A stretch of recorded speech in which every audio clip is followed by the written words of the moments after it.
আমরা আমাদের জায়গাটা থেকে কবে মানুষ হব, অন্তত এইসব সেন্সিটিভ জায়গাটা থেকে। ছি ছি ছি ছি ছি, একটা ছোট বাচ্চা যে দিন দুনিয়া বোঝে না, তোমাকে কি ফার্মেসিতে নাকে রুমাল দেওয়ার মতো কোনো ঘটনা ঘটেছে? কি হয়েছে, কি করেছে বলো? তোমরা তিনজন ওখানে গেলা কেন, কি হলো? কোচিং ছুটির পরে তাসনিম, সুমাইয়া আর সাইমার সাথে বলছে যে তুমি ফার্মেসিতে যাবা। আচ্ছা, কে বলেছে এটা? তাসনিম। আমি তাসনিম, বলেছি মানে যে তাসনিম ফার্মেসিতে যেতে বলেছে তোমাকে? জি। তো তুমি ছুটির পরে তো বাসায় যাবা, তোমাকে ফার্মেসিতে যেতে বললো কেন? বলছে যে ফার্মেসিতে না গেলে আমার ভিডিওটা ইন্টারনেটে ছেড়ে দেবে। ভিডিও বলতে কিসের ভিডিও? দাঁড়াও দাঁড়াও দাঁড়াও, 1 মিনিট, তুমি বলো। হ্যাঁ, কিসের ভিডিও? একটা খারাপ ভিডিও। কি ভিডিওটা কে করেছে তোমার?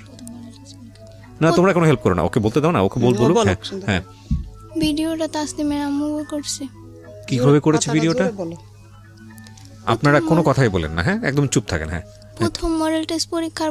ওকে, সো তুমি বলো কি হয়েছে ক্লাস 5 এ যখন পড়ছিল? যখন আমার বোন ক্লাস 4 এ পড়তো। 4 এ, রাইট। দোলাইপাড় সরকারি প্রাথমিক বিদ্যালয়। আচ্ছা, তোমার স্কুলের টিচাররা তো সবাই ইনফর্ম এই ঘটনার প্রেক্ষাপটে? জি। ওকে, ঠিক আছে, বলো। তখন ওই 4 এর ক্লাসে ফেব্রুয়ারি মাসের 20 তারিখে ওর ক্লাসমেট একটা নতুন মেয়ে ভর্তি হয়। ওরা আসে কদমতলী থানা থেকে, শ্যামপুর থানায়। তো আসে, ওর সাথে ভর্তি হয়, ওর সাথে বন্ধুত্ব হয়। আচ্ছা, আমাদের বাড়ির সামনেই, স্কুলের সামনেই। তখন ওর সাথে বন্ধুত্ব হয়, মেয়েটা আমাদের বাড়িতে আসে। তখন মানে জানতে পারলাম যে মেয়েটার মা ডাক্তার, একটা সাইনবোর্ড লাগানো আছে বাড়ির মধ্যে, উনি শিশু এবং গাইনি ডাক্তার। উনি ঘরের মধ্যেই রুগী দেখে। ওনার বাড়ি নোয়াখালী, লক্ষ্মীপুরে। জি। তখন উনি মানে ওনার সাথে, ওনার মেয়ে দেখলাম ভালো, উনিও দেখলাম ভালো, তো মিশতে দিলাম আমরা ওই মেয়েটার সাথে। তারপরে উনি আমাকে একদিন একটা প্রস্তাব দিল, ওই তাসনিম, মেয়েটার নাম তাসনিম, আর ওর মার নাম হলো খন্দকার জান্নাতুল ফেরদৌস। ওই খন্দকার জান্নাতুল ফেরদৌস আমাকে একটা প্রস্তাব দিল ওনার মেয়েকে পড়ানোর জন্য। ক্লাস 4 এ যখন শেষ পর্যায়ে, শেষ দিকে, তখন আমি রাজি হলাম যে আমার বাড়ির সামনেই তো পড়াই আমি। তো ওনার মেয়েকে আমি 3 মাস পড়িয়েছি। পড়ানোর পরে আমি দেখতে পেলাম যে ওনাদের ঘরে অনেক লোকজন আসে, আর ওনাদের ঘরে মেয়ে থাকে, বলে যে আমার বোনের মেয়ে। লোকজন আসে আর উনি আমাকে মানে অনেক ধরনের কথা বলতো, যেগুলো আমার মানে একটু খারাপ লাগতো। যেমন বলতো যে আমার একটা গেস্ট আসছে, তো এজন্য আমি একটু পরিপাটি হচ্ছি, আমার অনেক ভদ্র গেস্ট। আবার অনেক মাঝে মধ্যে অনেক ফোনে নোংরা নোংরা কথা বলতো। তখন মানে আমার অনেক হাজবেন্ড ছিল না বাসায়? না, ওনার হাজবেন্ড নাকি লন্ডন থাকে। তো ওনার মেয়েকে 3 মাস পড়ানোর পর আমার মাকে আমি এসে বলেছি যে মা, এরকম এরকম ওনার ঘরে লোকজন আসে। তখন আমার আম্মু বলছে যে তাহলে হয়তো বা মহিলাটা ভালো না, পড়ানো ছেড়ে দাও। আমি পড়ানো ছেড়ে দিয়েছি, আর আমার ছোট বোনকে ওনাদের বাসায় যেতে নিষেধ করেছি, যে ওনাদের বাসায় যাবা না। ও 3 মাস ধরে ওনাদের ঘরে একটা লোক থাকে, বলে যে ওনার ভাই। এজন্য আমার মা বলছে যে ওনার ভাই আছে অবিবাহিত, তুমি ওনাদের বাসায় যাবা না ওর সাথে। আমার ছোট বোন নিষেধ করা হয়েছে ওদের বাসায় যেতে না। এখন 5 এ উঠছে, আমার বোন উঠছে, আর ওই তাসনিম, যে মেয়েটা তাসনিম, ও এখন 5 এ উঠার পরে ওই মহিলা কিন্তু আমার ছোট বোনের অনেক খোঁজ খবর নিত ক্লাস 4 এর থেকেই। আর ওনার নাম্বারটা আমার কাছে ছিল, ওই যে আমি যে ওনার মেয়েকে পড়িয়েছি তখন ওনার নাম্বারটা আমাদের মোবাইলে সেভ করা ছিল। ওই তো আমাদের নাম্বারে ফোন দিয়ে আমার মাকে জিজ্ঞেস করতো, আমাকে রাস্তায় দেখা হইলে জিজ্ঞেস করতো। ছোট বোনের শুধু খবর নিত উনি, যে ওর কি খবর, ওর কি খবর, মোবাইল করে করেও। তো ওর সাথে কি হয়েছে আমরা জানি না। নভেম্বরের 8 তারিখ বৃহস্পতিবার ছিল, ওই দিন কোচিং ছুটি হয়েছে 3টায়। স্কুলেই কোচিং করে, এজন্য আমরা টাকাও দেই। সরকারি স্কুল, কোচিং বাধ্যতামূলক। তো আমরা টাকা দেই, কোচিং করে। ওই দিন 3টা বাজে কোচিং ছুটি হয়েছে। এমনি অন্যান্য দিন 4টায় ছুটি হয়, তো একটু দেরি হয়েছে। ও আমাদের বাড়ির সামনে আবার থাকে আরেকটা মেয়ে, মারিয়া ওর নাম। তখন মারিয়াকে ডাক দিছি আমি, যে মারিয়া, আমার ছোট বোন তো তোমার সাথে আসে প্রতিদিন, আজকে আসে নাই কেন? বলে যে ও তো আগেই চলে গেছে, কে যেন বলছে যে ও আগেই চলে গেছে। তখন আমি আমার আম্মুরে পাঠাইছি যে আম্মু যাও, তুমি স্কুলে যাও। আর স্কুলে গেছে, স্কুল পুরা খুঁজছি আমরা, মানে প্রাথমিকভাবে যাদেরকে কাছে পাওয়া হয়েছে সবাইকে জিজ্ঞাসাবাদ করছে আমার আম্মু। স্কুলের প্রধান শিক্ষক সালাউদ্দিন, ওনাকেও বলছে আমার আম্মু, কিন্তু উনি কোনো গুরুত্ব দেয় নাই বিষয়টা। মানে একটা স্টুডেন্ট যে হারানো গেছে, উনি কোনো গুরুত্বই দিল না যে একটা মেয়ে মানে ওর সাথে খারাপ কিছু হইতে পারে। আমার কিছু দায়িত্ব আছে, আমি যে প্রধান শিক্ষক, আমি কিছু দায়িত্ব পালন করি। উনি ওনার মতো বাচ্চা পড়াচ্ছে ঘরে। তখন স্কুলে, ওই স্কুলের আরেকটা ম্যাডাম, ইংরেজি ম্যাডাম জাকিয়া ম্যাডাম, ওনার কাছে আমার বোন ক্লাস 4 এ থাকতে পড়েছিল। ওই ম্যাডামটা একটা ছেলে পাঠায়, ওই ছেলের নাম হলো আসিফ। ওই ছেলেটা ওদের ক্লাসমেট। ওই ছেলেটা আমাদের বাসায় আসে, আসার পরে বলে যে আন্টি চলেন এই ওই পারে যাব সুমাইয়াদের বাড়িতে। সুমাইয়া জানে মানে আপনার মেয়ে, ছোট মেয়ে কোথায় আছে। তখন আমার আম্মু বলে যে, সুমাইয়াটাকে সুমাইয়া হলো ওর ক্লাসমেট। তখন মানে আমার আম্মু গেল ওই পারে, গিয়ে জিজ্ঞাসাবাদ করলো যে তুমি কি জানো কতক্ষণ ধরে ওকে পাওয়া যাচ্ছে না? 3টার থেকে 3টা বাজে ছুটি হয়েছে, ছুটির পরের 1 থেকে ঘন্টার মধ্যে পাওয়া যাচ্ছে না, ওই 1 ঘন্টার মধ্যে খোঁজাখুঁজি শুরু হ্যাঁ, করেছে। আমরা খোঁজাখুঁজি শুরু। Okay. তারপরে আমার আম্মু জিজ্ঞাসাবাদ করা হয়েছে, এই সুমায়ার পায়ে পর্যন্ত ধরছে আমার আম্মু, বলছে যে মা তুমি যদি কিছু জানো আমাকে বলো মা, আমার মেয়েটা তো 1 মিনিটও দেরি করে না কোনোদিনও, আর কোথাও যাওয়ার মেয়েও না, আমার মেয়ে তো ছোট, আমার কোনো আত্মীয় স্বজনের বাসা আমি ছাড়া তো যায় না। হ্যাঁ, পরবর্তীতে ওই মেয়ে পুরোপুরি অস্বীকার করছে, বলে যে আন্টি আমি কিছুই জানি না। তখন ও বলছে আমার আম্মু আমাকে ফোন দিছে, তখন আমি বলছি যে তুমি পুলিশের ভয় দেখাও। ওর ক্লাসের কেউ না কেউ তো জানে ওর সম্বন্ধে কিছু, যে ও কোথায় যেতে পারে। তখন আর ওই মেয়েটাকে আমার সন্দেহ হয়েছে কেন, ওই দিন যেদিন ও হারাইছে ওই দিন সকালবেলা আমি যে স্কুলে গিয়ে আমার বোনকে দেখে আসছি, দেখছি যে ওই দিন ও সুমায়ের সাথে বসছিল, সুমায়ের সাথে বসেছিল আমার বোন। আর আমার বোনের ফ্রেন্ড হলো তাসনিম। ওকে, তাসনিম হলো ওর অনেক ঘনিষ্ঠ ফ্রেন্ড, সবসময় শুধু তাসনিমের সাথেই থাকতো। তারপরে আমার আম্মু বলছিল যে পুলিশ যখন আসবে, যখন ডান্ডার বাড়ি দিবে, তখন সত্যি কথা ঠিকই বলবা, মানে একটু ভয় দেখালো আমার আম্মু। ওকে কিন্তু আমরা সন্দেহ করি নাই, মানে এমনি প্রাথমিকভাবে জিজ্ঞাসাবাদ করলাম যে কিছু জানে কিনা। তখন ওই সুমায়ের আম্মু বললো যে পুলিশ আমাদের হারে থাকে, মানে ও মহিলা খারাপ ব্যবহার করলো।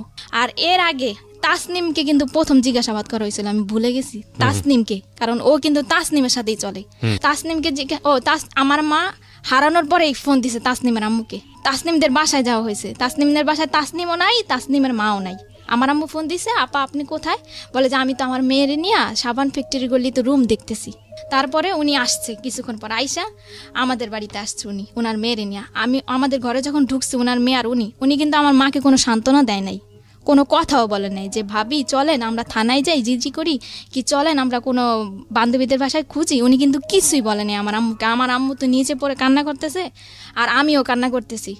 আর তাসনিমরে আমি এখন জিজ্ঞাসাবাদ করতেছি যে আপু তুমি কি কিছু জানো আপু, বলো আমারে। বলে যে না আপু আমি কিচ্ছু জানি না, ও ওদের ওই প্রেম গলিতে গেছে, আমি আমাদের গলিতে গেছি। তাসনিমকে আমি কেন সন্দেহ করেছি, এর মধ্যে একটা কারণ আছে। কারণ যখন মানে আমার ছোট বোন কোচিংয়ে বাসায় কিন্তু এসে খেয়ে আবার কোচিংয়ে যেত, কোচিংয়ে যাওয়ার সময় ওর ব্যাগ থেকে একটা চিঠি পড়ে গেছে। চিঠিটার মধ্যে 3টা মেয়ের নাম উল্লেখ ছিল, ফারিহা, রাজিয়া আর তাসনিম। চিঠিটা ও তাসনিমের কাছে লিখেছে, আমার বোন তাসনিমের কাছে লিখেছে যে প্রিয় তাসনিম, আশা করি ফারিয়াকে নিয়ে ভালোই আছো। আর রাজিয়ার নাম এই চিঠিটার মধ্যে কিন্তু কোনো ছেলের নাম উল্লেখ নাই।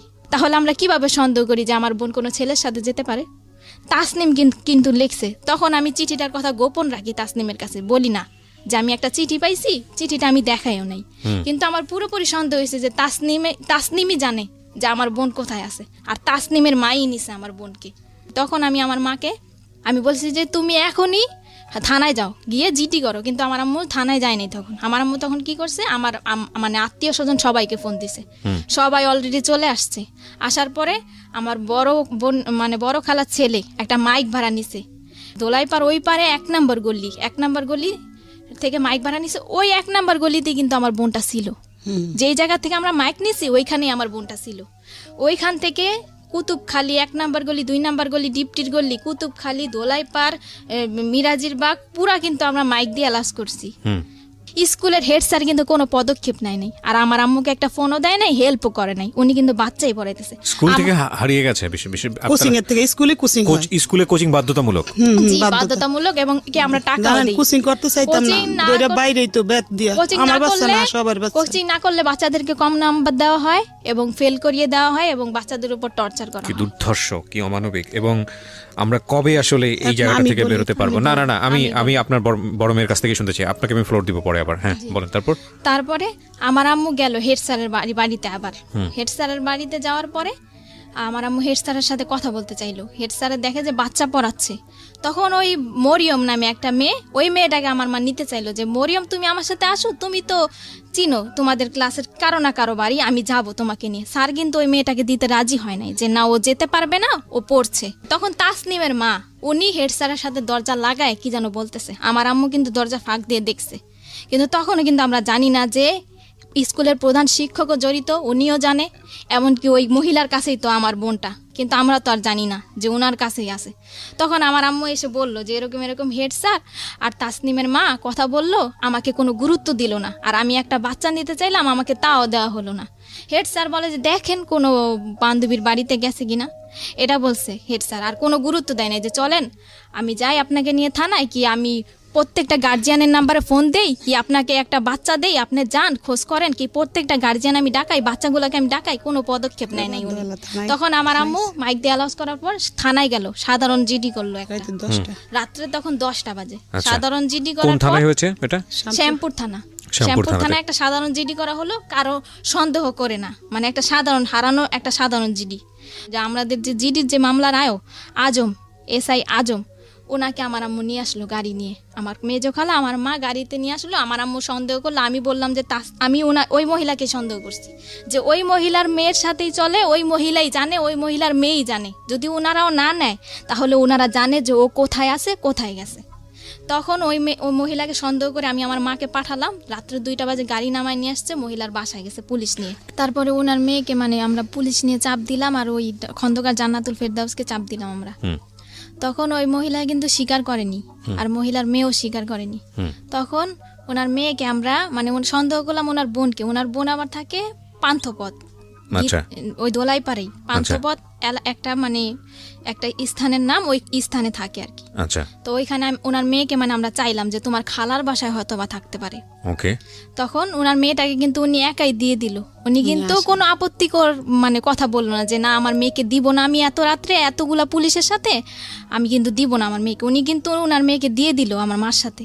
আর আমার মা ওনার মেয়েকে নিয়ে এই রাত্রে 2টা বাজে ওর খালার বাসায় গেল, খালার বাসায় আর ওই গাড়ির মধ্যে ওনার মেয়েকে আমার মা কোলের মধ্যে রাখলো এবং বললো যে মা বলো, মা যদি তুমি কিছু জানো তাহলে বলো। কিন্তু ওনার মেয়ে কিন্তু কিছুই বললো না, যে না আন্টি আমি কিছুই জানি না। তখন ওর খালার বাসায় খোঁজা হলো, না নেই, ওই বাসায়ও নেই। তখন ওই মহিলা আমার মাকে বললো, যখন ওনার মেয়েটাকে ফেরত দেওয়া হলো খুঁজে আসার পর, তখন মহিলা আমার মাকে বললো যে কাজটা কিন্তু আপনি ঠিক করেন নাই, মানে আমার বাসায় যে পুলিশ নিয়ে আসছেন কাজটা কিন্তু ঠিক করেন নাই আপনি। তখন আমার মা বললো যে আমি পুলিশ নিয়ে আসছি, একটু পর আমি র্যাব নিয়ে আসবো, মানে আপনার কাছেই আমার মেয়ে আছে, আপনিই জানেন। আমার মার তখন মাথা ঠিক ছিল না বলছে, আর মেয়েটা কিন্তু ওনার কাছেই ছিল। কিভাবে উদ্ধার হলো তারপরে আমার মা চলে আসলো বাড়িতে। পরের দিন সকালবেলা শুক্রবার, আমার আম্মু কিন্তু শুক্রবারে র্যাবের অফিসে গেল 2বার। এর মধ্যে আমার ছোট খালা মানে মিডিয়ার লোকদের খবর দিল, 71 চ্যানেলের একজন রিপোর্টার, আর টুটুল উনি বিজয় টিভির, আর দৈনিক দিন প্রতিদিনের পত্রিকার একজন, এই 3জন আর কি আমাদের পাশে এসে দাঁড়ালো আর কি, সান্ত্বনা দিল আমার মাকে যে আপা কান্নাকাটি করেন না, আপনার মেয়েকে পাবেন। 2 দিনে আমরা র্যাবের অফিসে গেলাম, ওই টুটুল বিজয় টিভির সাংবাদিক ওনাকে নিয়ে, উনি সাক্ষী, কেসের সাক্ষী ওনারা। তো ওই দিন শুক্রবার, আর মহিলার কাছে গিয়েছে ওনারা সকালবেলা, ওই মিডিয়ার লোকদের সাথে ওই মহিলা অনেক খারাপ আচরণ করছে, এগুলো ভিডিও ফুটেজ ওই সাংবাদিকদের কাছে আছে। তারপরে ওই শুক্রবার সন্ধ্যা 7টায় আব্দুর রব নামের একজন লোক আসলো, এসে আমাদের দরজা টোকা দিল। সন্ধ্যা তখন 7টা। তখন বললো এই রুমে কি কাপড় বিক্রি করে সেই মহিলা থাকে? তখন আমার আম্মু বললো যে হ্যাঁ আমি বিক্রি করি, আমি থাকি। আব্দুর রবটা কে জানো? আব্দুর রব, যে বাসায় ওরা রাখছে, যে বাসায় ছিল 30 ঘন্টা, ওই আব্দুর রব। বলে আমার আম্মু বলে কি, ওই লোকটা বলতেছে যে আপনার মেয়ে আমার বাসায় আছে, আমার কাছে আছে। তো আমার আম্মু বলে যে আপনার বাসায় আছে, আপনার বাসা কোথায়? বলে যে আমি তো মেম্বরের বাড়িতে থাকি। তা আমার আম্মু বললো মেম্বরের বাড়িতে এই যে আপনি কাছে থেকে আমার মেয়েটা দিলেন না, আপনি কি? বলে যে না আমি তো 7 তলায় থাকি। বলে যে কোন 7 তলায়? বলে যে না আমি তো 1 নম্বর গলিতে থাকি। লোকটা কয় ধরনের কথা বলা শুরু করছে, আর বলে যে আপনার মেয়েটা আমার মেয়ের সাথে চলে গেছে, আপনি নাকি অনেকে মানে মারধর করেন মেয়েকে, আমার কাছে আশ্রয় চেয়েছে, আমি আশ্রয় দিয়েছি। ওনার স্ত্রীকে ফোন দিল, কোথায় তুমি? আসলো আমার বোনটাকে নিয়ে আসলো। আমার বোনটা কে 2টা পুরুষ লোক ধরে ধরে নিয়ে আসছে, আমাদের দোতলার ভাড়াটিয়ারা সবাই সাক্ষী। তখন সবাই মানে ওই লোকটা যে এসে বললো, সবাই কিন্তু দরজা খুলে ফেললো, সব কথাই। আমার বোনটা কাঁপতেছে, প্রচন্ড কাঁপতেছে, মানে যাকে দেখে তাকেই ভয় পায়, আর শরীরে অনেক জ্বর ছিল আমার বোনের। তখন লোকটা কিন্তু ঘরের ভিতরে ঢুকতে চাইলো না। আমার আম্মু অনেক কষ্টে আর আমি অনেক কষ্টে বললাম যে আঙ্কেল আপনাকে কিভাবে ধন্যবাদ জানাবো, আপনি একটু বসেন, কিছু খান আপনি। লোকটা কিন্তু ঢুকতে, এই মহিলা তোর বাচ্চাটা ফেরত দেওয়া কি আমার অপরাধ হইলো, মানে উনি কি আবল তাবল কথা বলতেছে। তখন ওনাকে বসালাম, আমার আম্মু বলে যে আমার গার্জিয়ান আসবে, আমার গার্জিয়ানের বুঝিয়ে দিবেন আমার মেয়েকে। তখন আমরা মিডিয়ার লোকদেরকে খবর দিলাম, ওই যে মামারা আমাদেরকে সান্ত্বনা দিয়েছিল, আমাদের পাশে দাঁড়িয়েছে, আর আমার খালা, আমার আত্মীয় স্বজন সবাই আসলো। ওই আয়োর যে মামলার যে আয়ো আজম এসআই, ওনাকেও খবর দেওয়া হলো, আমার আম্মু খবর দিল। স্কুলের প্রধান শিক্ষককেও আমার আম্মু খবর দিল, কিন্তু ওই খন্দকার জান্নাতুল ফেরদৌসকে কিন্তু আমার আম্মু খবর দেয়নি। আর উনি কিন্তু এই একদিনের মধ্যে আমার আম্মুকে কোনো ফোনও দেয়নি, কোনো খোঁজ খবরও নেয়নি, এমনকি কোনো সাহায্য করে নাই।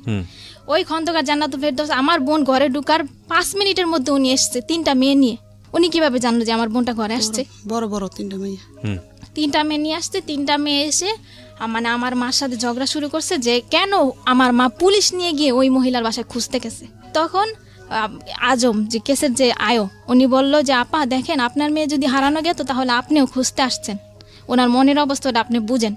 তখন তা খন্দকার জান্নাতুল ফেরদৌস বললো আমি আজকে অ্যাকশন নিব, আমার মান ইজ্জত কিছু রাখে নাই, পুলিশ নিয়ে আমার বাড়িতে গেছে। এই পরে আজম বলল যে দেখেন, আপনি বাচ্চা নিয়ে বড় কথা বলবেন না, আর ওনার মনের পরিস্থিতিটা বুঝেন, আপনি কি অ্যাকশন নেবেন, এইগুলা কোন ধরনের কথা বলতেছেন? মানে আমি যেটা বুঝতে পারছি, তখন পর্যন্ত আপনারা কেউ জানেননি যে ওর সাথে কি হয়েছে। ও জানে সব। আপনারা নরমালি যেটা জানেন যে ঠিক আছে, মানে বাচ্চা পাইছি, সুতরাং এটাই অনেক বড় কিছু। হ্যাঁ বলেন। তারপরে কথাবার্তা শেষ করে ওই 3টা মেয়ে কিন্তু ঝগড়া করছে, আর বাড়ির ভাড়াটিয়াদের গেট টোকায় আমার আম্মুর নামে খারাপ খারাপ মন্তব্য করেছে, এমনকি ঘরের মধ্যে আমার আম্মুর সাথে ঝগড়া করছে, গায়ের মধ্যে হাত তুলতে পর্যন্ত আসছে। রাজিয়া, সুরমা জাহান রাজিয়া, মহিলার যে সহযোগী ফার্মেসিতে কাজ করে, ওই রাজিয়া মহিলা কিন্তু কোনো কথা বলে না, ওই 3টা মেয়েই কথা বলতেছে। আর মিতু আসছে, মিতু নাকি ওনার বোনের মেয়ে। মিতু এসে বলতেছে যে গণতান্ত্রিক বাংলাদেশে বিনা কারণে কাউকে জেল খাটানো যায় না, এখানে কিন্তু কোনো জেল খাটানোর কথা উঠে নেই।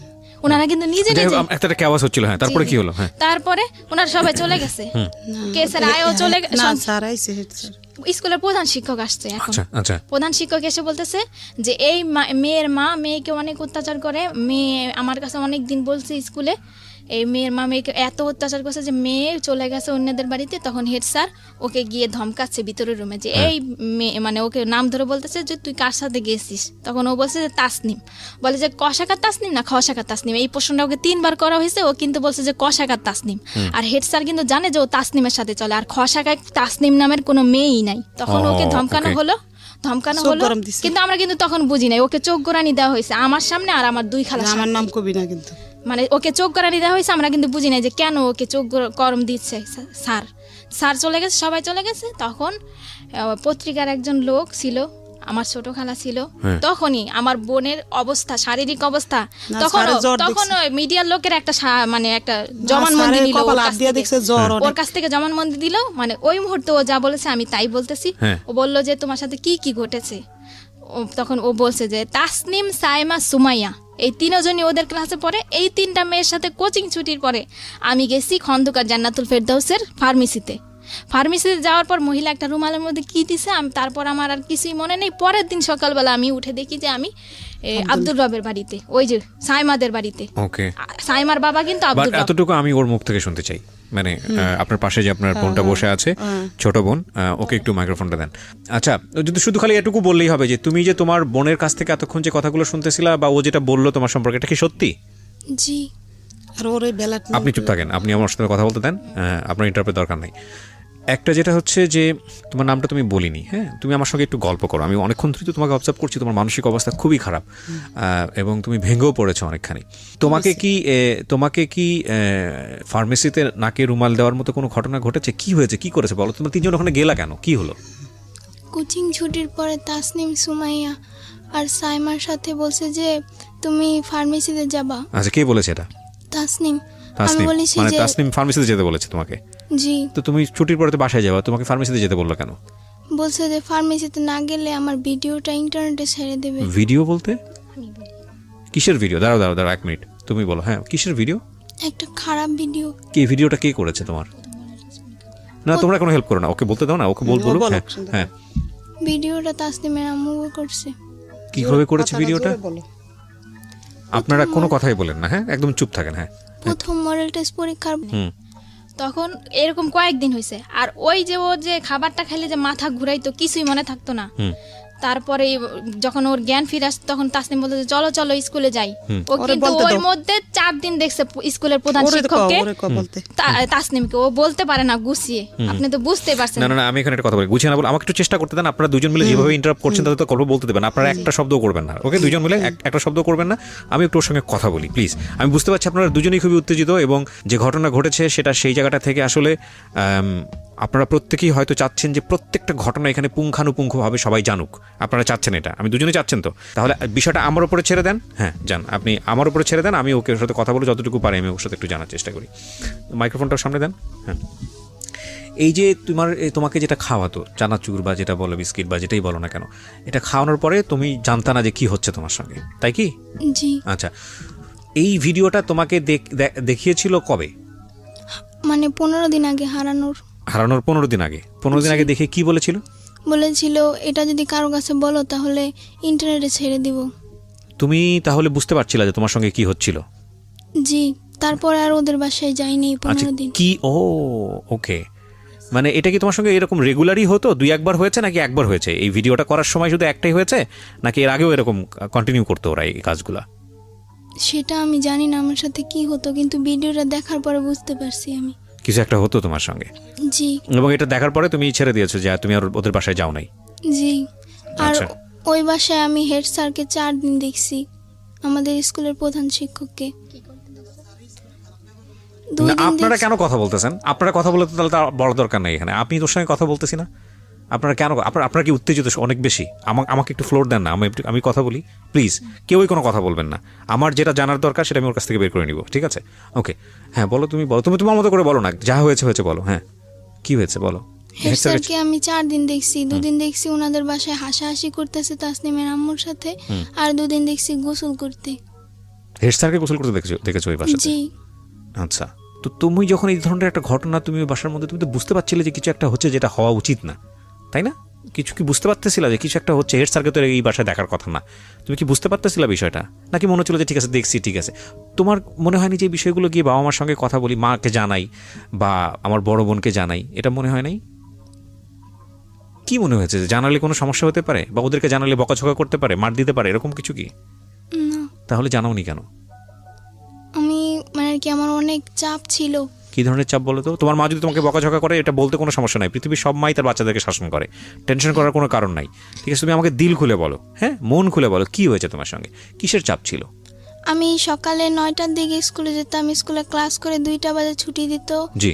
ছুটি দেওয়ার পর বাসে যেতাম খাবার খেয়ে, তারপরে 3টা বাজে আসতাম, 4টা বাজে ছুটি দিত কোচিংয়ে। আচ্ছা, তারপর আবার হেড স্যার একজন শিক্ষক টিচার খুঁজে দিছে, হ্যাঁ, তার কাছে পড়তাম 7টা থেকে 8টা পর্যন্ত 1 ঘন্টা। আচ্ছা তারপর আবার বাসায় পড়তাম, কোনো বলার সুযোগ ছিল না। আচ্ছা। আর এছাড়া আমি আমার মাকে বলছিলাম যে আমার পেটে নিচে প্রচুর ব্যথা করে, আমার আম্মু বলে যে গ্যাস্ট্রিকের ব্যথা, এই কারণে।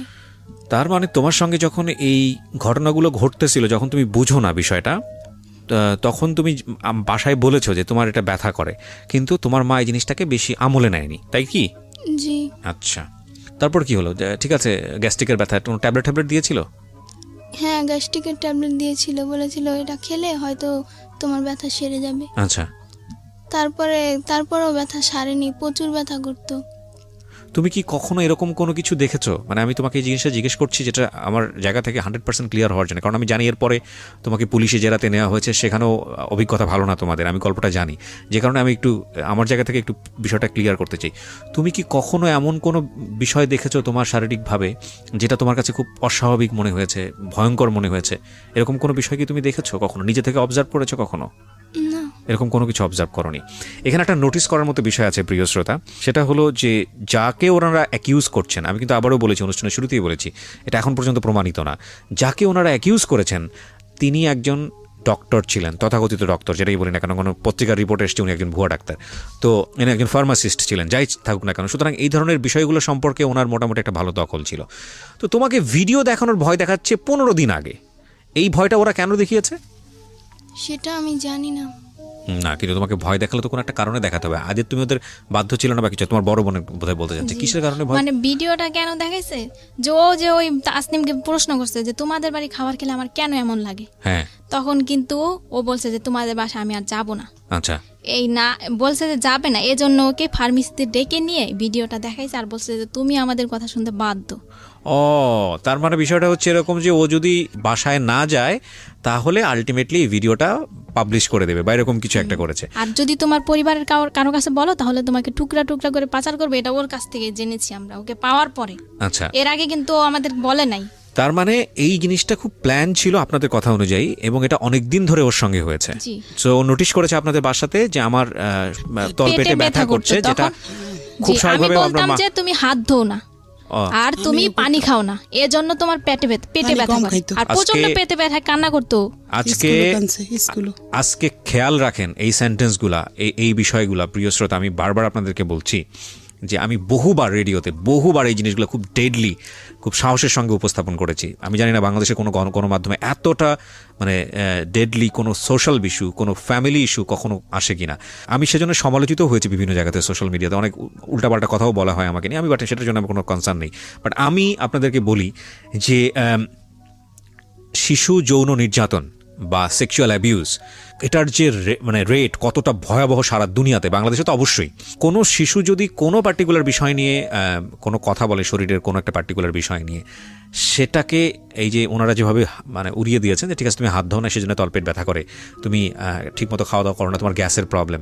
কিন্তু এই সামান্য ঘটনা, যেটাকে সামান্য মনে করছে, সেটা যে কত অসামান্য এবং কত ভয়ানক রকমের সমস্যা হতে পারে এই সামান্য ব্যথার পেছনে, এটা যদি পরিবার আগে থেকে খেয়াল করতো তাহলে হয়তো এই মেয়েটার জীবনে এরকম দিন হয়তো বা আসতো না।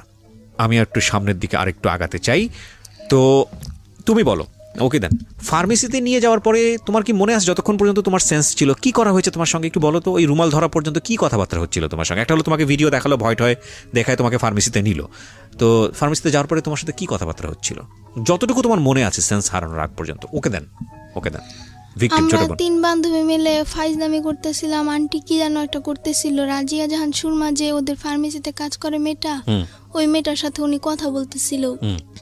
3-4 মিনিট পরে দেখি উনি একটা রুমালের মধ্যে কি যেন দিতেছে। তো আমি জিজ্ঞেস করছি আন্টি কি করেন, তা বলে কি চুপ করো একটুখানি বসো। তারপর আমার নাকের ভিতর ধরার পরে আমার আর কিছু মনে নেই। তোমার এই নাকের ভেতর ধরার পরে যখন তোমার সেন্স ফিরছে, ফার্স্ট মেমোরিটা কি? প্রথম তোমার কি মনে আছে? কি দেখছো তুমি ঘুম থেকে ফেরার পরে? কি মনে আছে? কিছু মনে আছে? হ্যাঁ, কি সেটা? আমি ওখানে আমি যখন নাকি ঘুম থেকে উঠি তখন দেখি সাইমাদের বাসায়। সাইমাটাকে তোমার বান্ধবী?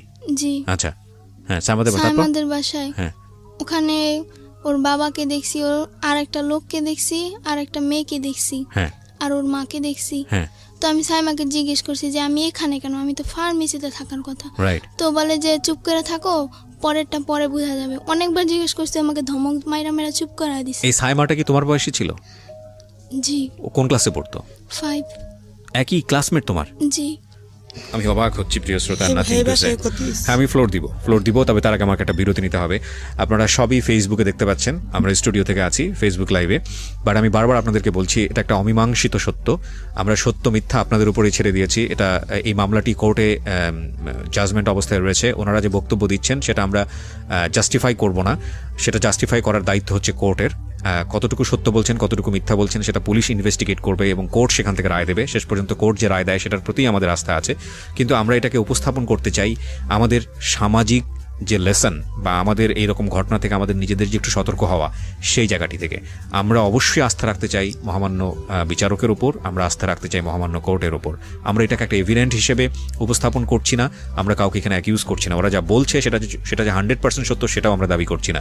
সেই দাবিটা সে নিরূপণ করার দায়িত্ব হচ্ছে কোর্টের, যেটা আমি অনুষ্ঠানের শুরুতে এই ডিসক্লেমার হিসেবে আপনাদেরকে বলেছি। তবুও আজকে ওরা যা বলছে সেটা বিশ্বাস অবিশ্বাসের জায়গায় আপনি ব্যক্তিগতভাবে রাখতে পারেন, রেখে আপনার জোর সাথে কি হয়েছে ওকে না ঢাকা মেডিকেলে কেন নেবেন আপনারা? তো তখন পর্যন্ত ধরেন যেটা জানলেন জ্বর, ওকে পাইছেন, তাতেই আপনারা খুশি। আশেপাশে কিন্তু ওকে ওইরকম কোনো ডাক্তারখানা নাই, শুধু ফার্মেসি। আমরা কি ওকে কাঁপতেছিল? জি, ওকে ও কাঁপতেছিল। ওর কোনো শারীরিক ওটা ভাবেন নাই, ভাবছেন যে ওকে ট্রিটমেন্ট করা দরকার? জি। আচ্ছা, প্রচন্ড জ্বর ছিল ওর। আচ্ছা, এমনকি হেডমাস্টার নিজে ওর মাথায় হাত দিয়ে দেখেছে যে ওর জ্বর ছিল। আচ্ছা। তখন ওকে আমরা ঢাকা মেডিকেল নর্মালে নিলাম আর কি। তখন ওকে আমার আম্মু বললো যে হারানো গেছে, 30 ঘন্টা পরে পেয়েছি মেয়েটাকে, জ্বর, আমরা দেখাবো। তখন কিন্তু ওকে মানে পুলিশ মহিলা দেওয়া হলো 2 জন, ওকে কিন্তু চেক আপ করা হলো। আচ্ছা, ওই মেডিকেল থেকে দেওয়া হলো? জি, চেক আপ করা হলো। চেক আপ করার পরে ওকে ওসিসিতে দেওয়া হলো, আমরা কিন্তু ওসিসি চিনি না, আচ্ছা ওকে ওসিসিতে দেওয়া হলো। ওসিসিতে ভর্তি করার পরে আর ওই মহিলা চেক আপ করার পরে বলছে যে আপনার মেয়ে তো মানে হয়েছে, ওর সাথে খারাপ কিছু হয়েছে। একের অভিজ্ঞ এটা কে বলেছে? পুলিশ বলেছে নাকি? মানে চেক আপ করার পরে আমরা কিন্তু বলছি যে হারানো গেছে মেয়েটা, জ্বর আমরা দেখাবো। ও মানে মেডিকেল বলি থেকেই বললো যে আমার হ্যাঁ বলেন হ্যাঁ। আমি রুমের ভিতরে মানে ডাক্তার নাই, ওদিন শুক্রবার বন্ধ, ডেলিভারি রুগী অগল ঢুকছে সমানে তো ডাক্তার নাই। তারপর একজন ডাক্তার আসছে ডেলিভারি রুগী থেকে ওরে দেখবো, সে নর্মালে দেখবো। দেখার পর আমি বলছি হারাই গেছে, এই কথা বলছি। হারাই গেলের কথা বললে ওই জায়গা করে পরীক্ষা নিরীক্ষা করে যে হারাইয়া গেছে মানে কোনো সমস্যা হয়েছে কিনা। তখন মহিলা পুলিশ দিচ্ছে একজন আর পুরুষ পুলিশ দুইজন, এই তিনজন আমাদের সাথে এই 11টার থেকে 3টা পর্যন্ত দাঁড়াইছিল। দাঁড়াই থাকার পরে চেক করছে ওরে, আমার বোনও ছিল লগে, আমার ওই সাংবাদিক উনিও ছিল একজন পেপারের। ওইরা উনি বলে যে এই বাচ্চার সাথে তো খারাপ কিছু হয়েছে, একের অভিজ্ঞবার। তখন আমি মনোওয়ালের লগে জানেন নিজে পইরা গেছি আমার বাচ্চার সাথে কি হয়েছে। তখন আমার সকাল ওসিজিতে ঢুকাই দিয়েছে রাইতে 3টা বাজে। আমি রাইতে ছিলাম, সকালে বাসায় গেছি, আবার আমার আর থাকতে দিছে না ওইখানে, ওইখানে মা থাকতে পারে না। জি আমি বলতে চাই, আর ওকে যখন পাওয়া গেল ওই কিন্তু এই ভিডিওর কথাগুলো আমাদের কাছে বলে নাই, আচ্ছা শুধু ওই ফার্মেসির কথাই বলছে। তখনও জানেন না, আপনারা? তখনও আমরা জানি না যে ও কিন্তু ও জানে। তারপরে ওকে ঢাকা মেডিকেলে 4 দিন রাখা হলো, এবং কি ঢাকা মেডিকেলের পুলিশরা ছাড়পত্র দিয়ে বললো যে আপনারা কি মামলা করছেন? তখন আমার আম্মু বলে যে না, বলে যে আপনারা মামলা করেন, আসামিদেরকে গ্রেফতার করেন। আমার গা শিউরে উঠতেছে বারবার। জি, তখন আমরা মামলা করতে গেলাম, আমার মার কেস নেয় না থানায়, নিবে না আমার আম্মুর কেস। দারোগারে পাঠাইছে।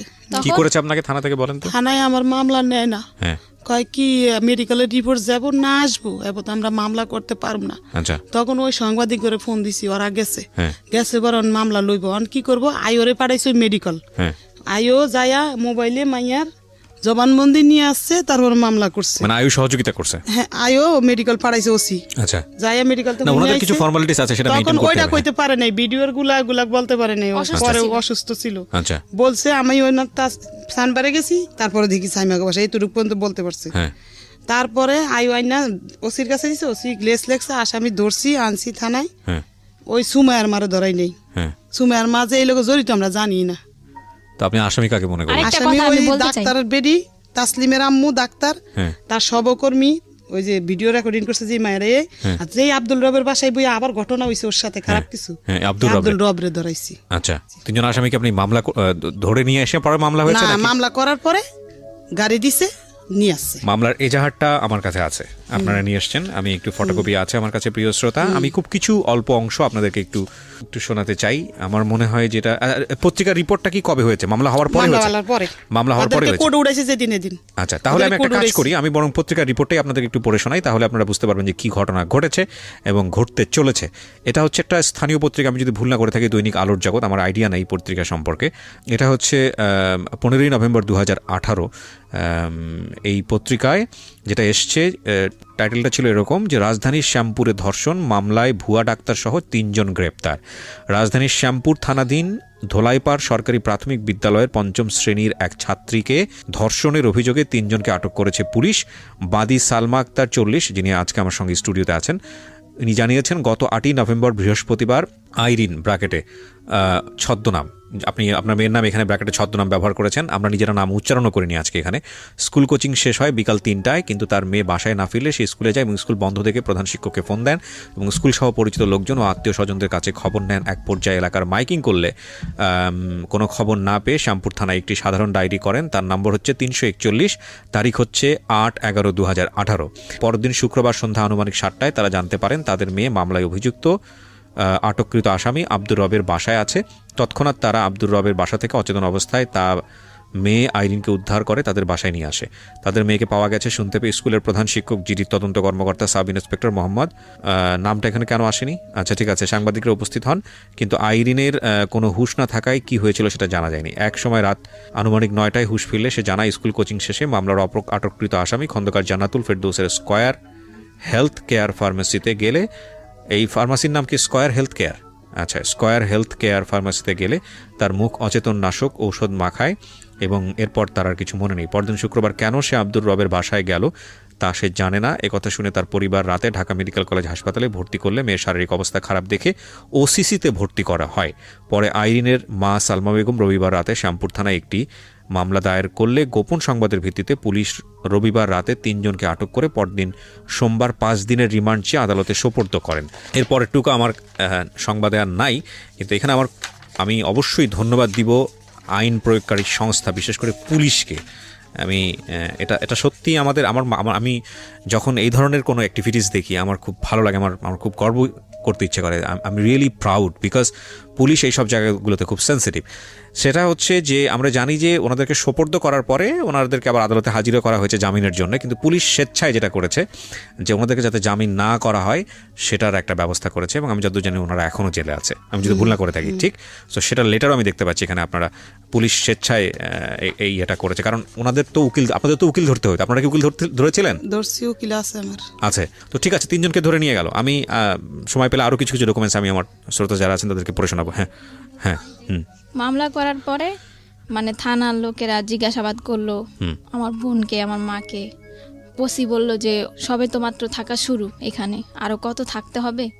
কে বললো এটা? ওসি, থানার ওসি আমার মাকে বললো। হ্যাঁ, ওসিতে 4 দিন থাকার পরে বাচ্চাকে থানায় নেওয়া হলো। থানায় একটা রাত রাখার পরে পরের দিন সকালবেলা কোর্টে ওঠা হলো ম্যাজিস্ট্রেটের কাছে জবানবন্দি দেওয়ার জন্য।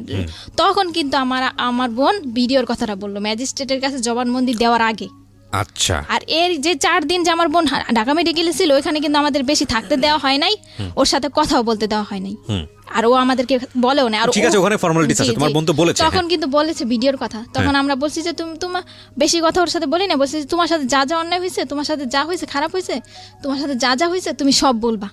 এমনকি প্রধান শিক্ষক স্কুলে মানে কৌশলে ওকে ডেকে নিয়ে শরীরের বিভিন্ন জায়গায় স্পর্শ করতে। তোমাদের কাছে বলেছে? জি বলেছে। আচ্ছা, ওর কাছ থেকে শুনে একটু। এইরকম একটা ঘটনা তুমি কি বলেছো এটা তোমার ফ্যামিলিকে বলেছো যে প্রধান শিক্ষকের বিষয়টা, নাকি ওরা তোমাকে আজকে সাজিয়ে গুছিয়ে এখানে নিয়ে আসছে এই ধরনের কথা বলার জন্য? না, করতো এরকম প্রধান শিক্ষক করতো তোমাকে? জি। তো করতো, তুমি বাসায় এসে কেন বলতে না বলো তো? যেদিন আমি মানে কি বৃহস্পতিবার ছিল যেদিন হারানোর দিন, সেদিন টাচ করেছিল। ওই একদিনই করেছে নাকি বেশ কয়েকদিন করেছে? ওই দিনই শুধু করেছে, ওই হারানোর দিন। মানে ওই ঘটনার পরে তুমি ফার্মেসিতে যাও? ওই ঘটনার পর আমি বাসায় যাই, বাসায় যে খাবার খেয়ে আবার তারপরে তুমি স্কুলে আসো, এসে কোচিং এর পরে তুমি ফার্মেসিতে যাও, রাইট? কোচিং শেষের পর। জি, আমি আরেকটা কথা বলছি, ওকে জিজ্ঞাসা করেন যে হেড স্যার ওকে কি বলতো তোমাকে হেড স্যার? হেড স্যার আমাকে বিভিন্ন খারাপ কথা বলতো। হেড স্যার কোথায় আছে? আমার বাসায় হেড স্যার এখন কোথায় আছে? স্কুলে। ওনার নামে মামলা হয়নি? ওনার নামে মামলা করতে চাইছি, কাছে বলতে পারে নাই, ছোট মানুষ। আর থানায় কইছি করে নাই। থানায় যেদিন ওই ওর নামে মামলা, এই দিনে ওনার নামে মামলা হইতো। এত বড় একটা ঘটনা ঘটে গেল প্রধান শিক্ষকের ব্যাপারে, আপনারা তো আগে থেকেই বিষয়গুলো আপনারা কিছুটা হলো টাচ করতে পারছিলেন, যদি আপনাদের কথা সত্য হয়ে থাকে। তাহলে আপনি মামলাতে শুধুমাত্র 3 জনের নাম কেন দিলেন? প্রধান শিক্ষকের নাম কেন জড়ালেন না? দিতে চাইছি, থানার কেউ লয়নি, সাক্ষী ওই সাংবাদিকেরা লইব না, প্রধান শিক্ষকের নাম লইব না। তারপরে এখন আবার কি করে শুনবেন, এখন আবার মেডিকেলের সার্টিফিকেট বাইরেছে পর আবার আমাদেরকে ডাইকা নিছে থানায়, ওই আজম ডাইকা নিয়ে আমার বড় বোনের সরকার। এখন বলে যে ওই মহিলা যে ভিডিও রেকর্ডিং করছে ওগুলা বাদ, আগের দিন ধরবো না, সেদিন রাইতে রেপ করছে কেটা সেটা নাম বলো তুমি। কথা স্যার বুঝছেন, সেটা তো বলতে পারবে না, কারণ ও তো কইতে পারে না। অন বলতাছে আগের ঘটনা বাদ, আগের ঘটনার বাদ। আমি কেন আমার মেয়ে যদি ধারাবাহিকভাবে আসি, ও দাবি করছে যে হেড স্যার ওর সঙ্গে খারাপ ব্যবহার করেছে, কিন্তু আপনারা সেখানে নতুন করে নাম ঢুকাতে পারেন নাই।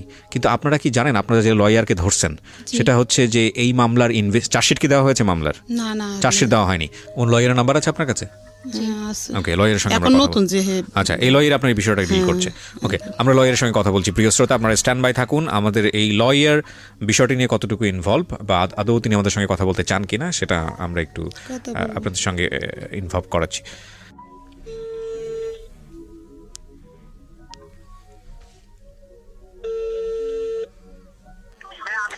জি, আসসালামু আলাইকুম। আমি আরজি কিবরিয়া বলছি ঢাকা এফএম থেকে। আপনার ক্লায়েন্টের সঙ্গে বোধহয় কথা হয়েছে আপনার। সমস্যা নাই। আমি ওনাদের যে ঘটনাটা ঘটেছে, হ্যাঁ, এই ঘটনার উপরে আমরা রেডিওতে ওনাদের পুরো ঘটনাটাই প্রচার করছি।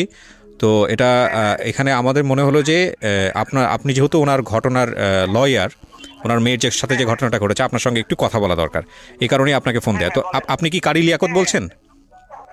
আমি ওনার যদি বলেন আমার মোটামুটি মামলা স্যারের থেকে আমি শেয়ার লিঙ্ক করি তো আচ্ছা। সেখানে খুব ঠিক করেন, সেখানে আমি স্যারের নিয়ে দিব আপনাকে। আপনি বলেন। ওকে, আপনার নামটা একটু বলেন প্লিজ। আমার নামটা হচ্ছে রোমান। রোমান। তো রোমান ভাই, আমরা যতটুকু জানি যে এই মামলায় 3 জন গ্রেপ্তার হয়েছে এখন পর্যন্ত। হ্যাঁ, 3 জন গ্রেপ্তার। আচ্ছা, ওনারা যেই এই যে হেড স্যারের বিষয়ে যে কথাগুলো বললো, বা আমি তো নিজেও ভিকটিম আমার সামনে আছে, আমি ওনার সঙ্গে কথা বললাম, তো সেখানে যেটা বুঝতে পারছি যে ভিকটিম তো হেড স্যারের কথা বলছে। তো এক্ষেত্রে আপনাদের জায়গা থেকে কি কোনো স্টেপ নেওয়ার আছে, যে আর যারা বাইরে আছে তাদেরকে নিয়ে কোনো ধরনের কোনো স্টেপ? আমি বলি, এখানে হচ্ছে যখন একটা মামলা আয়ু হয়, মানে থানায় হয়, এখানে একটা আসামি কোন তদন্ত করার দায়িত্ব আছে একজন আয়ুর, মানে যে ইনভেস্টিগেশন অফিসার। উনি একটা ঘটনা জানবে বাদী থেকে, হ্যাঁ, বা অভিযোগকারী থেকে জানবে, জেনে উনি ওনার যে পয়েন্ট গুলো আছে, যে ওইগুলো আছে, ওইগুলো অনুযায়ী উনি একটা ঘটনার সাথে কে জড়িত থাকতে পারে। ফর এক্সাম্পল, আমি এক্স কে বললাম যে এক্স এই কাজটা করছে, কিন্তু উনি তদন্ত করে দেখলো ওয়াই হয়েছে, ওয়াই ওটার সাথে জড়িত আছে, এটা সম্পূর্ণ দায়িত্ব হচ্ছে ওনার। এখন উনি যদি এক্স কে এক্স সত্যিকারী মানে লায়াবেল, মানে উনি এক্স কে বাঁচিয়ে বলো যে এক্স না, ঠিক আছে, আকাশ কেউ, এই ক্ষেত্রে হচ্ছে আমরা করতে পারবো কি, যখন মামলাটা কোর্টে আসবে, জিএস আসবে, তখন আমরা নারাজি দিব যে না, এটা হয় নাই, আমরা অধিকতর তদন্ত অন্য কোনো এজেন্সি দ্বারা চাচ্ছি, ঠিক আছে। এখন এই মামলার যে মূল, আমি বলি মামলা সম্পর্কে আমি জানি যতটুকু বলি, মামলার মেন কাহিনী হচ্ছে কি আয়ু বায়েস, আসেন বলতে আয়ু বায়েস। এখন আয়ু অনলি ওই যে আব্দুর রব যে অ্যারেস্ট হয়েছে, হ্যাঁ, ওনার শুধু আলামত ডিএনএ টেস্ট করতেছে ইয়ের সাথে, ওই যে ভিকটিমের কাছে যে আলামত পাইছে সেই আলামত থেকে এই শুধু ওনার ইয়েটার জন্য উনি এই কোর্টে পারমিশন চাইছে, ঠিক আছে। কোর্ট ওনাকে পারমিশন দিচ্ছে ওই ম্যাচিং করার জন্য, যেটা সাদৃশ্যতা না এই দৃশ্যতা, হ্যাঁ, এটার জন্য আদেশ দিচ্ছে। এখন এই ক্ষেত্রে যদি এক্ষেত্রে এটা হচ্ছে আয়ু যদি চায় যে না, এটা অন্য কারো হাত থাকতে পারে, আয়ু অন্য আরেকজনকে সেটা করতে পারে, তাকে সেই মামলায় জড়িত করতে পারে, তার সম্পর্কে সে জানতে পারে, সেক্ষেত্রে আমরা আমাদের বেশি কিছু আমরা পাই, আমাদের ওরকম কিছু থাকে না। না, কিন্তু আমি যতটুকু জানি যে প্রাথমিক তদন্তে উনি যেভাবে ইনভেস্টিগেট করছেন, সেখানে যদি আপনাদের সে থাকে, সেটা আপনার নারাজি দিয়ে আবার কোর্টে সেটা পেশ করতে পারেন, তাই তো? হ্যাঁ, আমরা সেটা আবার বলতে পারবো যে না, এটা হয় নাই, এই ক্ষেত্রে আমরা চাচ্ছি না। এটা আসলে আমরা এখনই এইভাবে বলাটা উচিত হবে না, কারণ যেহেতু চাষিটা এখনো আসেনি, সুতরাং এখনই নারাজির প্রসঙ্গ। সালমাপা অনেক কিছু বলে, আরেকটা আয়ু চাইলেই তার মন গড়া হবে একদম একটা, যেখানে ভিকটিম থেকে ধর্ষণের আলামত পাওয়া গেছে মেডিকেলে, রাইট। এক্ষেত্রে আয়ু চাইলেই একটা মামলা ধারা কমায় দিয়া বা কাইটা দিয়ে করতে পারবে না, মন গড়া রিপোর্ট দিতে পারবে না। উনি ভিকটিম, এই জন্য ওনার ভিতরে একটা আতঙ্ক কাজ করতেছে, হায় বুঝি আমাকে এইভাবে বুঝতে পারছি, রাইট, এইভাবে শেষ করে দিবে, আমাকে এইভাবে ঠকাই দিবে, থাকা আতঙ্ক ওনার ভিতরে কাজ করতেছে, রাইট। আমাদের আমরা যারা মিডিয়া দিব, আমরা যারা এইখানে এগুলা হেল্প করতেছি, তাদের আমাদের বেশি খুব আতঙ্ক হলে চলবে না, আমাদের তাকে সান্ত্বনা দিয়ে রাখতে হবে। রাইট। আরেকটা বিষয় আমি আপনাদের কাছ থেকে একটু জানতে পারি কিনা, সেটা হচ্ছে এই ধরনের মামলাতে ওনার তো নিজের কোনো অ্যাবিলিটি নাই, মানে সেই অর্থে ইকোনমিক কোনো অ্যাবিলিটি নাই, সেক্ষেত্রে আপনারা কিভাবে সহযোগিতা করছেন? মানে ওনার তো সেই অর্থে তেমন একটা ইকোনমিক অ্যাবিলিটি নাই, মানে আমি তো আপনারা কিভাবে সহযোগিতা করছেন আসলে এই জায়গাটা থেকে, কারণ আপনাদের নিজেরা তো এখানে প্রফেশনাল, রাইট? আমাদের সিনিয়ররা এক জায়গায় একটা হিয়ারিং এ গেলে মনে করেন 30,000 টাকা ফি থাকে, হ্যাঁ, সেই ক্ষেত্রে আমরা ওনাকে ওরকম দেই না, উনি যা দেয় আমরা সেটা দিয়ে এটা তো যা দেয় অ্যাটলিস্ট উনি যেটা দিচ্ছেন বা দিতে পারতেছে আমরা সেটাই ওনার থেকে নিচ্ছি, আমরা আমরি কোনো কিছু নিচ্ছি না ওনার কাছ থেকে। আমি একটা বিষয় একটু আপনার কাছ থেকে জানতে চাই, সেটা হচ্ছে যেহেতু আপনি লয়ার, এই মামলায় যে ধারাটা আছে, হ্যাঁ, এই মামলায় যে ধারাটা দেয়া হয়েছে, সেই ধারার সর্বোচ্চ শাস্তি কি হতে পারে? আমি একটু আমাদের লিসনার যারা আছেন, মৃত্যুদণ্ড, মানে এটা যদি প্রমাণ হয় তাহলে মৃত্যুদণ্ড হয়ে যাবে, তাই তো আসামির? হ্যাঁ, এটা মৃত্যুদণ্ড। আপনি যা প্রমাণ হয়ে আসলে বিচারকের কাছে যদি আপনি সাক্ষী প্রমাণ দিয়ে সম্পূর্ণ প্রমাণ করতে পারেন, সর্বোচ্চ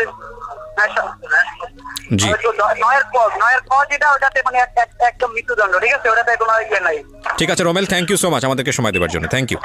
আপনার সামনেই কথা বললাম, আমাদের লিসনাররাও শুনলো, এটা সব পুরো মানে একবারে আনকাটভাবে রেডিওতে প্রচার করছি আমি, পুরো কথাটাই হলো। সেটা হচ্ছে যে এগুলো করতে গেলে এক ধরনের বিভিন্ন রকমের মানসিক চাপ তো আছে, সিস্টেমেটিক জটিলতা আছে, আমরা জানি এগুলো আইনের ব্যাপার, বছরের পর বছর ধরে চলতে থাকে, তবে ন্যায় বিচার আসবে এই বিশ্বাসটা রাখতে হবে, প্রথম কথা হচ্ছে এটা।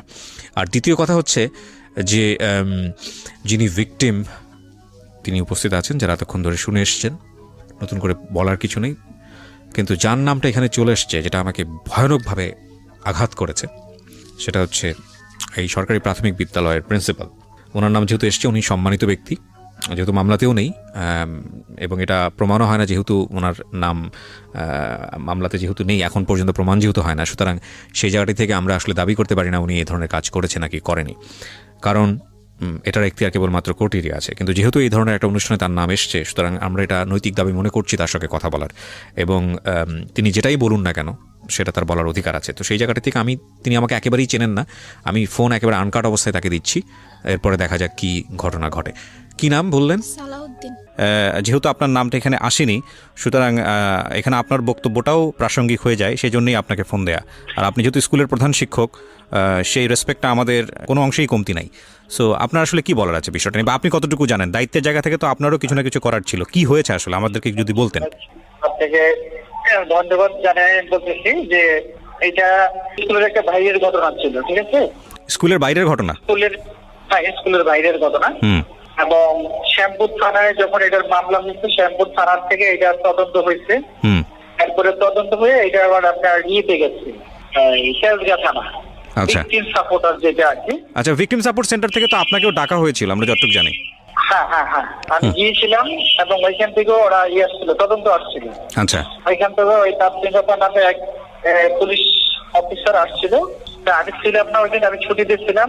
উনি আমার সহকারী প্লাস হলো আমার যে স্টুডেন্টরা ছিল ওদের থেকে একটা স্টেটমেন্ট উনি নিয়েছে। আচ্ছা, যেদিন এই ঘটনাটা হয়েছে সেদিন ছিল বৃহস্পতিবার, জিএসসি পরীক্ষা চলে তখন। জি, আমি আমার এক সহকারীকে নিয়ে পরীক্ষার কেন্দ্রে গিয়েছিলাম, ওই সহকারীও স্টেটমেন্ট দিয়েছিল, স্যার আমি একসাথে আমরা 9:30টার দিকে পরীক্ষার হলে থাকি এবং ওইখান থেকে আমরা প্রায় 1টা-1:30টার দিকে ওইখান থেকে না, কিন্তু একটা বিষয় তো এখানে স্পষ্টভাবে এসছে যে আপনার স্কুলে আসা অবস্থায় হচ্ছে সে মানে হারিয়ে যায়, এবং এ ব্যাপারে যেটা হচ্ছে যে সালমা যিনি অভিযোগ করলেন যে আপনার সঙ্গে বহুবার যোগাযোগ করেছে, আপনার কাছ থেকে সাহায্য চেয়েছে তার বাচ্চাকে খুঁজে পাওয়ার জন্য, সেক্ষেত্রে আপনারা কোনো সহযোগিতা করেননি, এটা আসলে কতটুকু সত্য?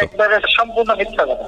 আচ্ছা, উনি আমার বাসায় যখন গেছে 3টার পরে, আমি তখন ভাত খেয়ে তখন স্টুডেন্ট পড়াচ্ছি আমার বাসায়, কারণ জিএসসি পরীক্ষার কিন্তু এরপর দিন হলো ইংরেজি পরীক্ষা।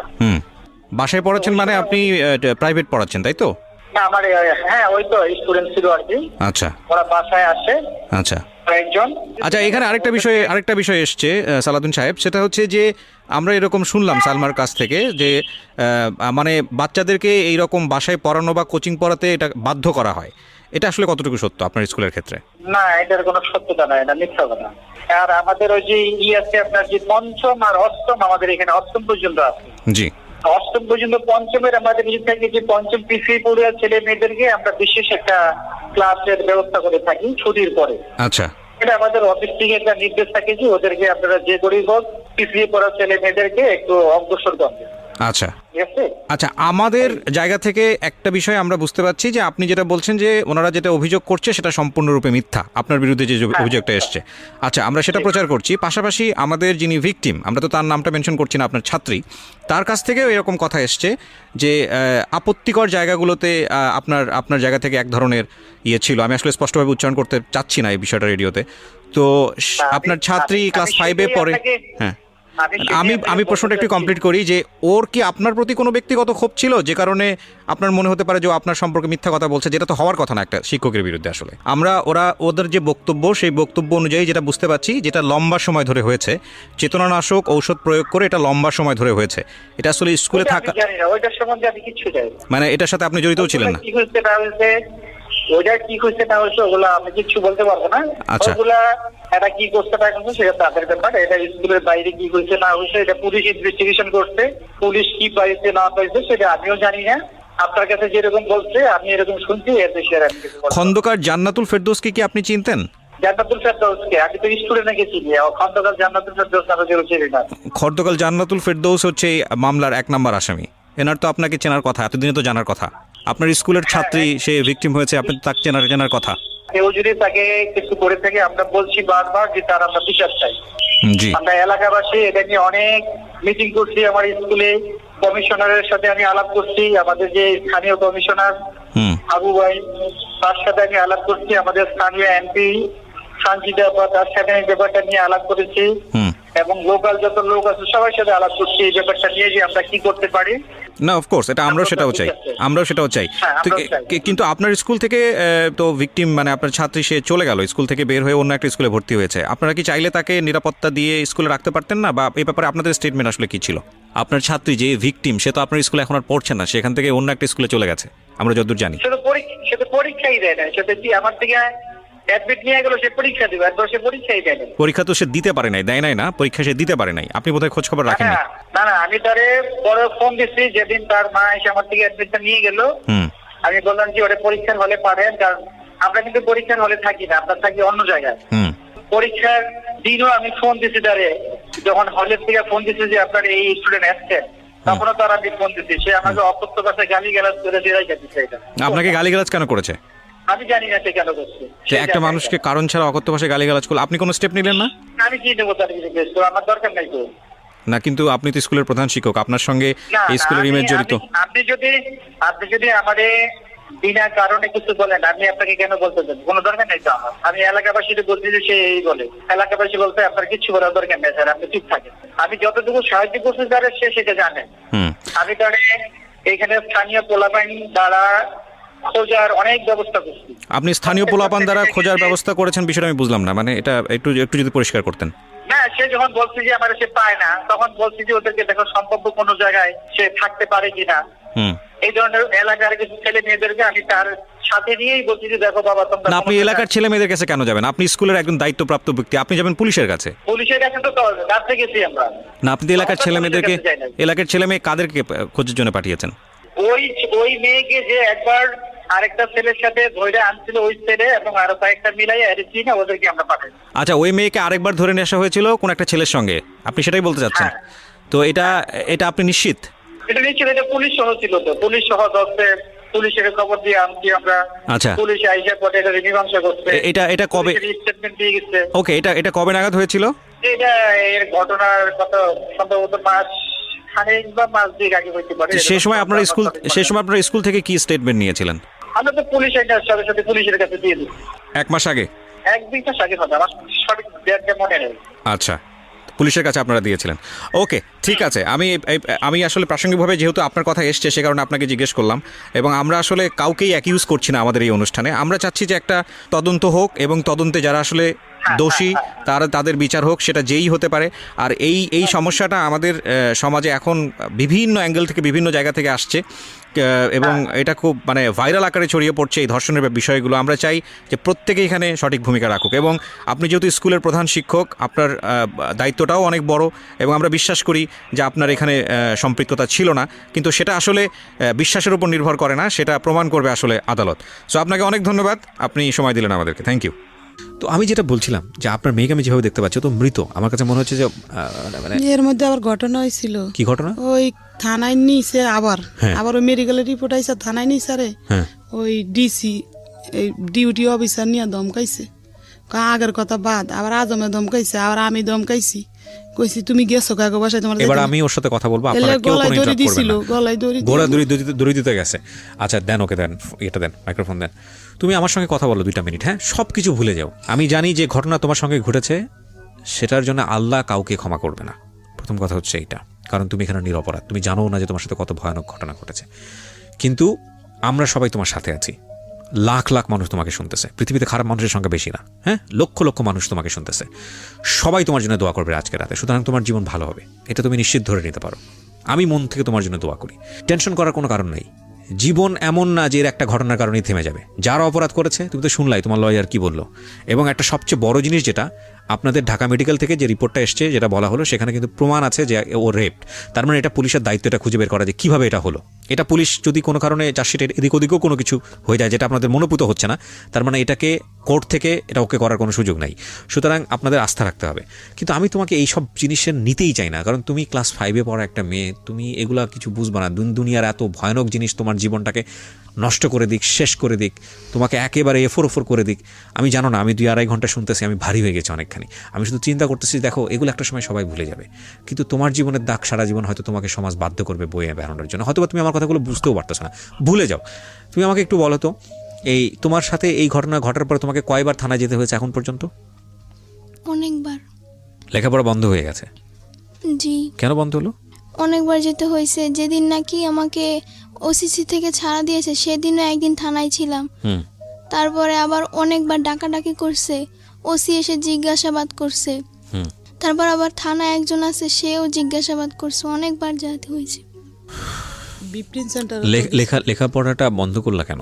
এটা কি তোমার মা বন্ধ করে দিয়েছে নাকি তুমি বন্ধ করে, তুমি কনসেন্ট্রেট করতে পারছো না? কি হয়েছে লেখাপড়া? তুমি তো 5 এ পরীক্ষা দেওয়ার কথা। পরীক্ষা দিতে পারিনি, যেদিন আমার পরীক্ষা ছিল সেদিন আমি করেছিলাম। কোর্টে ছিলা তুমি? জি। কোর্টকে জানাও নাই যে তোমার পরীক্ষা আজকে?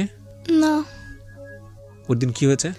ওই যেদিন প্রথম পরীক্ষা সেদিন তো করে জবানবন্দি নিতে বললা করে, হ্যাঁ। আর যেদিন পরীক্ষা সকালে এদিন রাইতে তো আর রাইতে আমরা থানায় ওরে নিয়ে মেডিকেলতে ছাড় দিলে থানায় এক রাত রাখে, এক রাত থানা জমা নেয়, বুঝছেন? এটা কি মানে ক্লাস 5 এর ফাইনাল পরীক্ষার কথা বলতেছেন? হ্যাঁ, এই যে ফাইনাল গেল যে দিতে পারলো না, তো এখন 5 এ ভর্তি করছি, তো আবার স্কুল ড্রেস বানাই দিছি। স্কুল চেঞ্জ করছেন? হ্যাঁ, ওই এলাকায় ছেড়ে দিছি আমি। এখন দোলাইপাড়া এলাকার থেকে গেছি কেন গত মাসের 1 তারিখে গিয়ে ওই জায়গায় স্কুলে ভর্তি হ্যাঁ, করছি। আমি একটু বলতে চাই, হ্যাঁ। ওই মামলাটা করার পর আমাদের উপর 2বার হামলা হয়েছে। কিসের হামলা? আমাদের এই যে আমরা মোস্তানেরা, যে দুলাইপাড় বেডিগো ছিলাম যে প্রেমগলিতে, ওই বাড়িতে 12 জন পুরুষ এসেছে। দরজা তখন জানলা দরজা ভাঙা, মানে অনেক জোরে জোরে ই করতেছে। তারপর তোমরা এলাকা ছেড়ে দিয়েছো? তখন আমরা না, আমরা না, থানায় আমার যেতে আম্মু পুরা বাড়ির ভাড়াটিয়াদের ডাকছে। তখন ওই লোক কিন্তু আমার মার সাথে অনেক খারাপ খারাপ আচরণ করছে। কোন লোক এটা? ওনার নাম হলো হাত কাটা আক্তার, ওনার হাতগুলো কাটা। উনি হলো মস্তান। মাস্তান, একজন মাস্তান, সবাই চেনে দোলাই পারে যে মিরাজি বাগের হাত কাটা আক্তার। 12 জন পুরুষ আসছে, ভাড়াটিয়ারা সাক্ষী।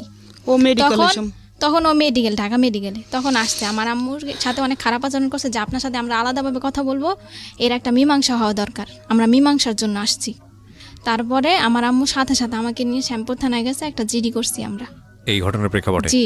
আর ওই দিন সকালবেলাও একজন এসেছে, যে ওই যে খন্দকার জান্নাতুল ফেরদৌস যে ঘরে যে একটা মেয়ে থাকে মিতু, ওই মিতু একজন লোককে নিয়ে আসছে।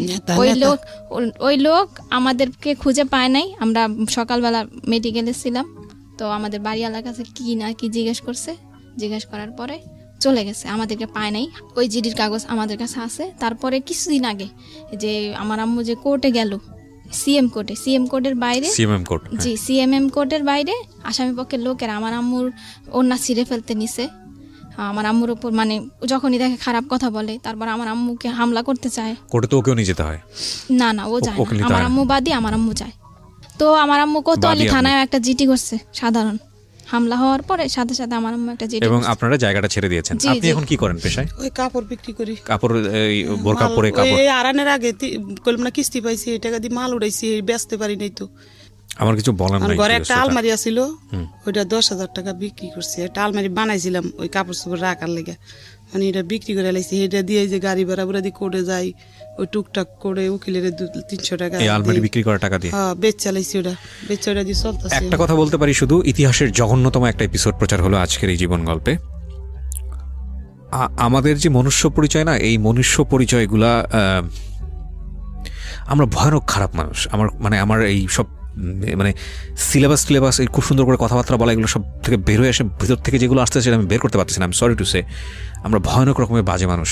আমি সাধারণত কখনোই মানে এতটা বেশি পেসিমিস্ট, মানে এতটা বেশি হতাশ হই না, এতটা বেশি ঋণাত্মক কথাবার্তা বলি না। বাট আজকে আমার খুব বলতে ইচ্ছে করছে, কেন জানি।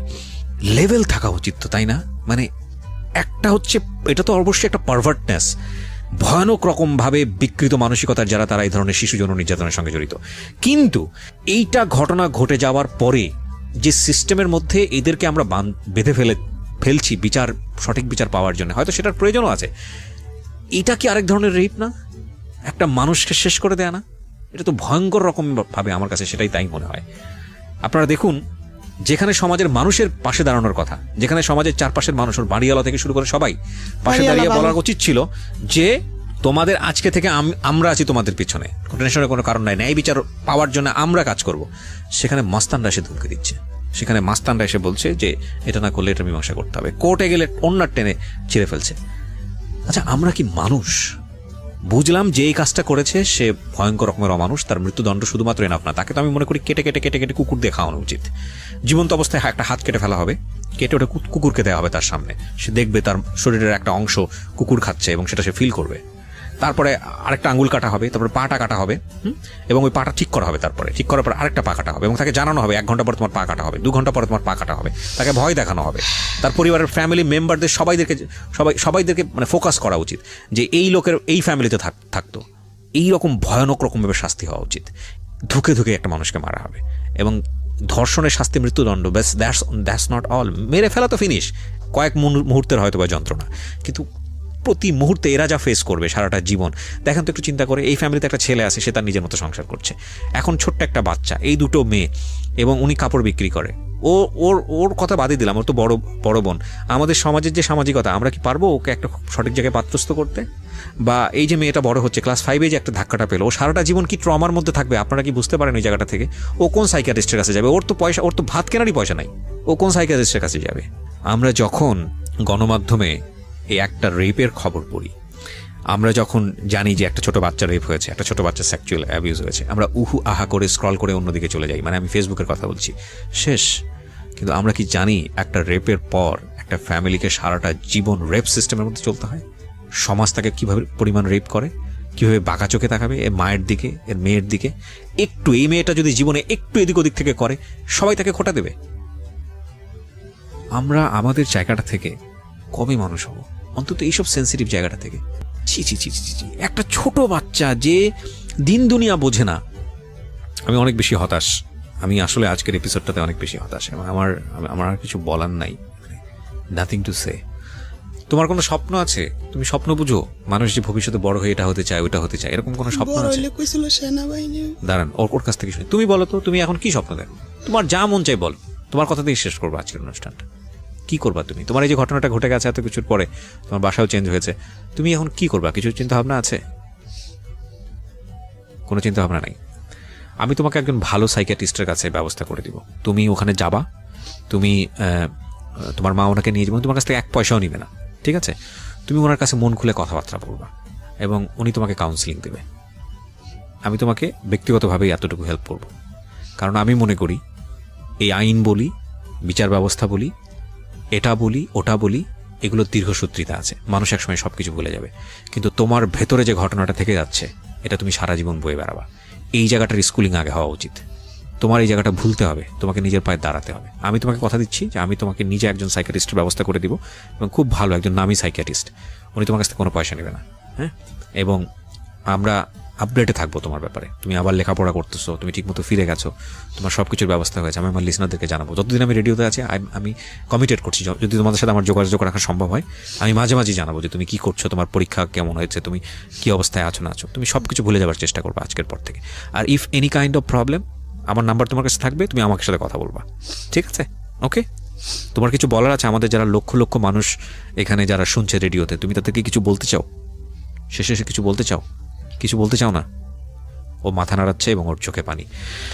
আজকে শেষ করছি প্রিয় শ্রোতা। শুনছেন মিস্টার ম্যাঙ্গো ক্যান্ডি প্রেজেন্টস জীবন গল্প। আমি জানি যিনি রেপ করেছেন তিনি এই অনুষ্ঠানটা শুনছেন, কারণ তার ভয় থেকে হয়তোবা তিনি শুনছেন।